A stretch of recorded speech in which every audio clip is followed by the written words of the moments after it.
Sir, आता नव्याने काही कारवाई करण्यात आलेली आहे अतिवृष्टी अनुदानाच्या घोटाळ्याप्रकरणी, ती काय आहे नेमकी आणि इतर काही चौकशी देखील आपण करत आहोत त्याच्यामध्ये? यामध्ये समितीचा जो अहवाल होता त्या अनुषंगाने सुनावण्या घेण्यात आल्या आणि यापूर्वी 10 तलाठी निलंबित करण्यात आले होते. इतर जे होते ते सगळ्या नसत्या आणि त्या पद्धतीनं ऑर्डर्स तयार करण्यात येत होत्या.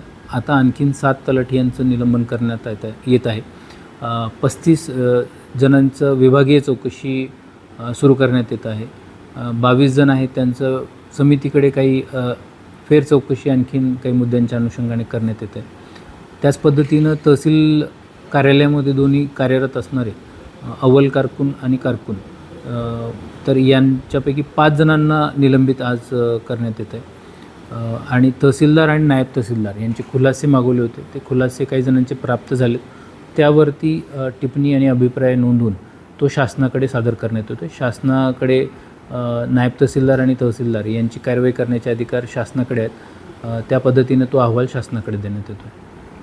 आता पुढच्या कारवाई संदर्भात काही आहे, म्हणजे जसं की अनेकांचं म्हणणं होतं की या संदर्भात गुन्हे दाखल व्हायला हवे होते. चौकशी समितीचा अहवाल आत्ता कन्क्लुझिव्ह एंडला आपल्याकडे येतो आहे आणि त्या पद्धतीनं आपण रिकव्हरी देखील त्याच्यामध्ये करतो आहे. 7 कोटीपर्यंत 40 कोटीचा हा एकंदरीत अपार होतो आहे. आपण 35 कोटी मागे माहिती दिलीच होती आणि तो आत्ता अंतिम होतो आहे, तो 40 कोटी होतो आहे. 40 कोटी हा अंतिम असणार आहे. तर त्यापैकी 7 कोटी हे वसूल झालेले आहेत आणि उर्वरित देखील वसुली सांगण्यात आलेली आहे. एकंदरीत समितीचा अहवाल आणि सध्या प्रशासकीय कारवाई हे शासनाकडे पाठवण्यात येतं आहे आणि पुढची याच्यानंतरच्या स्टेप्स ज्या असतील तर त्या पद्धतीनं ते पुढे योग्य तो निर्णय त्याच्यामध्ये घेण्यात येईल.